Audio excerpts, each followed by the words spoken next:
Bienvenida, bienvenido. Estamos ya en el 8º episodio de la 4ª temporada de Territorio Rojo, un video podcast exclusivo de MBS Noticias en el que hablamos de crimen organizado y seguridad, para no olvidar cómo llegamos a este punto de violencia en nuestro país.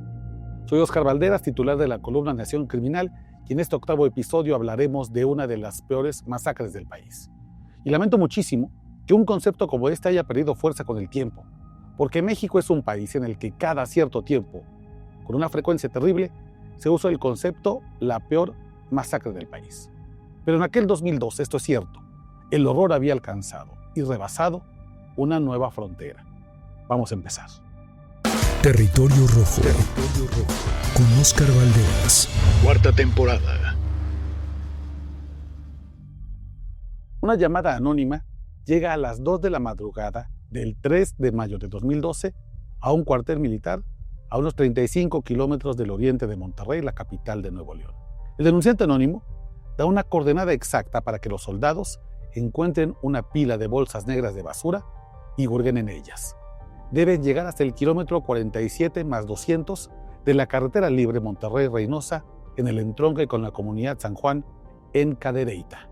Los militares saben perfectamente que el noreste ha dejado de ser una región pacífica y de refugio para los empresarios más prósperos del país. En cambio, la región se ha precipitado a una violenta dinámica criminal.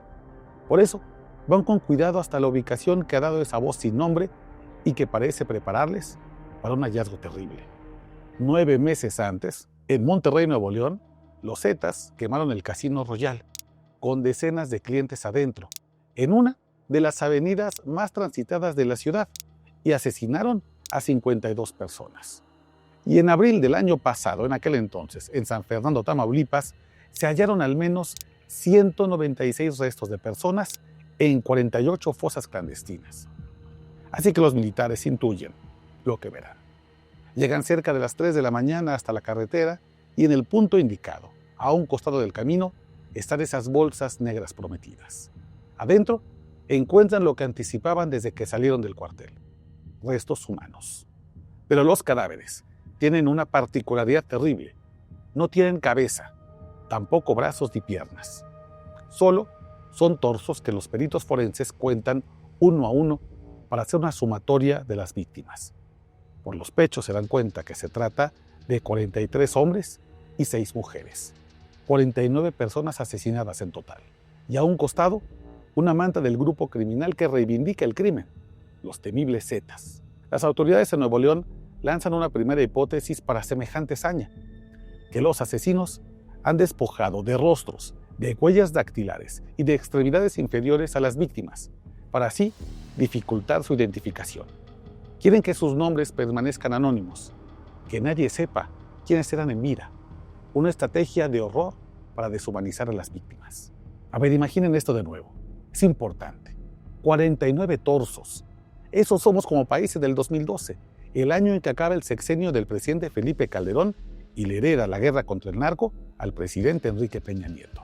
Y como es la costumbre de las autoridades, ante la presión que desata la comunidad internacional por el sadismo del crimen, el vocero neoleonés en materia de seguridad se apresura a decir, apenas unas horas después del hallazgo, que se trata de un arreglo de cuentas entre grupos delincuenciales. Esto resalta que, en aquel año, el noreste es la arena de batalla del Cártel del Golfo contra los Zetas, y estos a su vez contra el Cártel de Sinaloa, que pretende conquistar la frontera chica de México no solo para cobrar extorsiones a migrantes indocumentados que buscan llegar a Estados Unidos, sino también extraer crudo y gas de una zona rica en hidrocarburos. Así que el gobierno estatal traslada esos 49 torsos a instalaciones forenses. Se supone que ahí deben hacer un trabajo exhaustivo para darle la vuelta al reto que han tirado los asesinos y encontrar las identidades de las víctimas. Pero las autoridades federales y las de Nuevo León parecen tener más prisa por enviar los restos humanos a la fosa común y deshacerse del caso lo antes posible. Incluso hay periodistas locales que aseguran que los torsos pasan varios días a la intemperie, contaminados por aire, llovizna y polvo, que compromete su eficaz identificación. Para algunos esto es un simple descuido, pero para otros existe la intención de que nunca se sepa quiénes son las víctimas y queda la idea de que eran simples criminales. Pero como suele pasar con esas historias, el gobierno mexicano se topa con la terquedad de las familias. De acuerdo con la periodista Marcela Turati, un funcionario mexicano encuentra una identificación entre la pila de cuerpos desmembrados.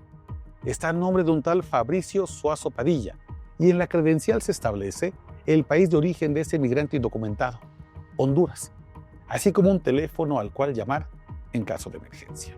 La historia da un giro increíble cuando este funcionario mexicano llama desde el anonimato a ese número. Seguramente lo hace desobedeciendo a su jefe.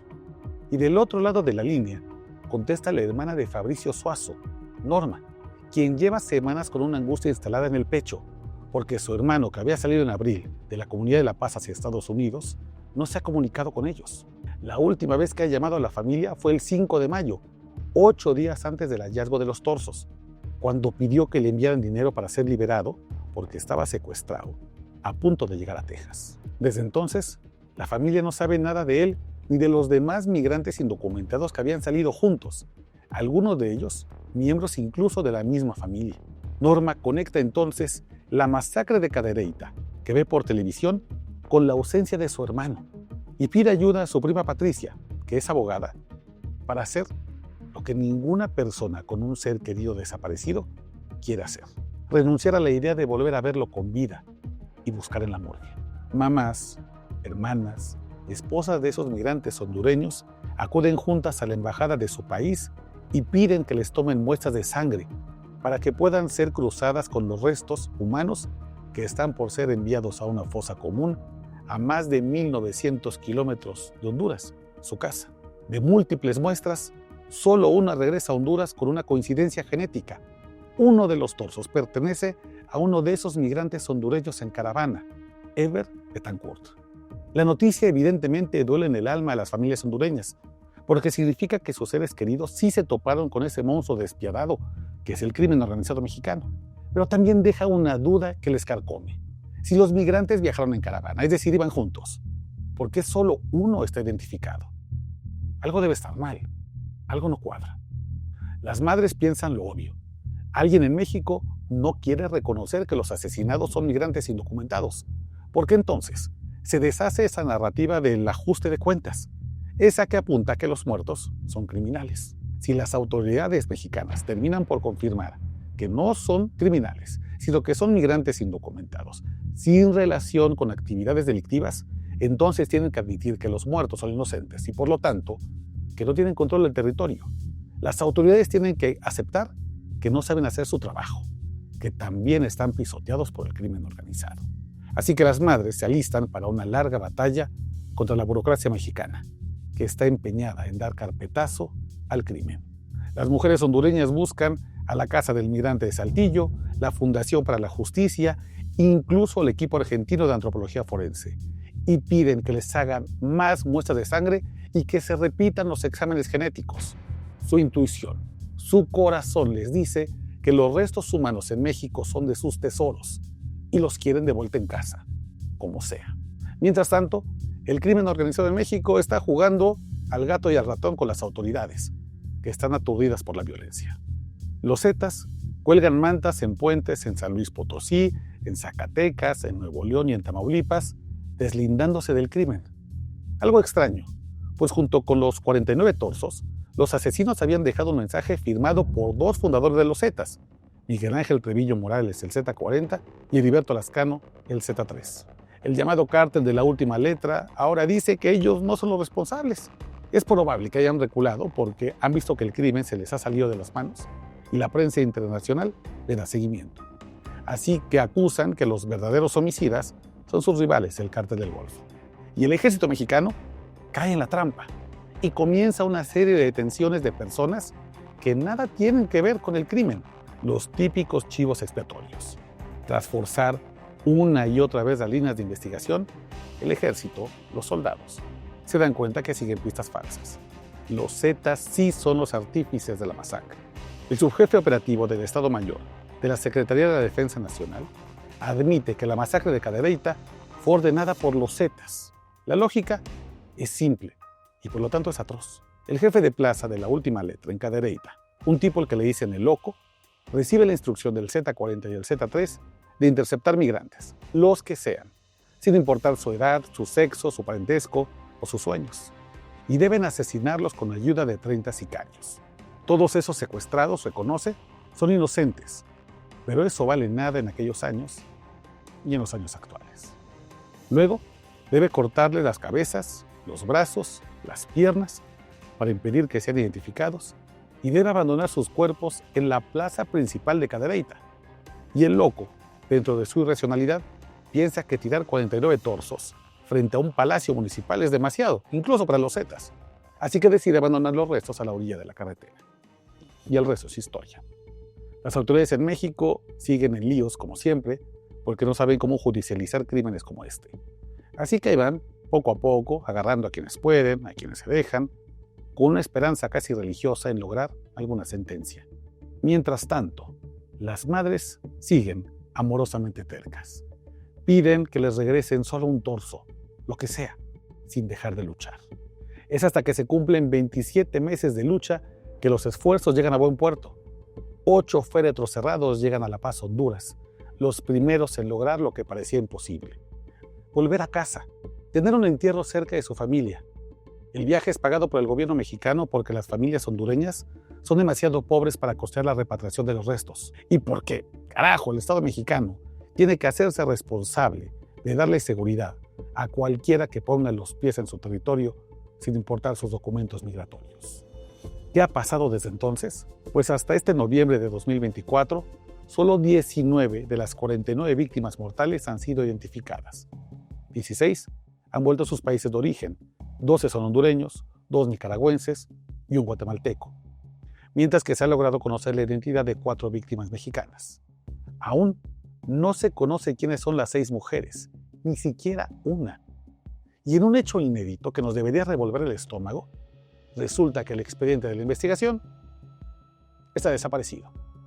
La carpeta que contenía miles de documentos y evidencias materiales de la matanza fue destruido por accidente durante un envío por paquetería efectuado en 2018, según la versión que la Fiscalía Estatal de Nuevo León entregó a la entonces Procuraduría General de la República, que atrajo el caso. Convenientemente, ese accidente ha impedido que muchos de los detenidos sean encontrados culpables y que paguen con cárcel por sus atrocidades. Y las omisiones o las complicidades criminales se acumulan. La propia Comisión Nacional de los Derechos Humanos ha dicho que en el lugar donde fueron encontrados los cuerpos no se preservó adecuadamente, que hay graves errores en las autopsias, que no se agotaron los recursos para ordenar la declaración de personas posiblemente vinculadas con los hechos, y peor, que no se buscó a quienes sobrevivieron al crimen y pudieron ser testigos claves de lo que pasó, de acuerdo con los familiares de las víctimas. La masacre de Cadereyta revela un creciente modo de operar en la que grupos de sicarios comienzan a organizarse en escuadrones de la muerte. Es un modus operandi que hemos visto cada vez con más frecuencia contra los migrantes indocumentados que pisan nuestro país. Se les permite pasar solamente hasta cierto punto cerca de la frontera. Luego se les secuestra y, paguen o no, se les asesina y sus cuerpos son exhibidos con crueldad en algún lugar a la vista pública. Esta es una matanza que debe verse en un contexto mayor. No se trata de casos aislados, tampoco de ocurrencias de criminales que un día amanecieron con sed insaciable de violencia. Son crímenes masivos, sistemáticos, contra migrantes indocumentados, cuyas cifras de desaparición ni siquiera tienen un consenso.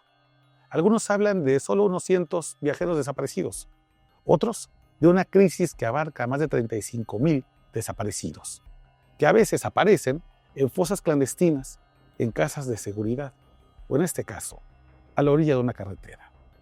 Siguen faltándonos 30 personas, seres humanos, padres, hijos, nietos de alguien, que aún espera justicia en las fosas comunes o las instalaciones forenses de México. Son 30 restos humanos, reducidos a torsos por sus asesinos, que siguen en el olvido y que apuestan a que no hablemos más de ellos. Gracias por acompañarnos en este episodio de la 4ª temporada de Territorio Rojo. En el siguiente y 9º episodio hablaremos de una balacera en un lugar improbable, el Aeropuerto Internacional de la Ciudad de México, y cómo una lluvia de balas demostró que incluso en instalaciones de seguridad nacional, como el puerto aéreo más relevante del país, se puede infiltrar el crimen organizado. Te recuerdo que para estar atento a la próxima entrega de Territorio Rojo, es mejor que te suscribas al canal de YouTube de MBS Noticias y que compartas esta información si te parece interesante. Nos vemos pronto. Hasta pronto.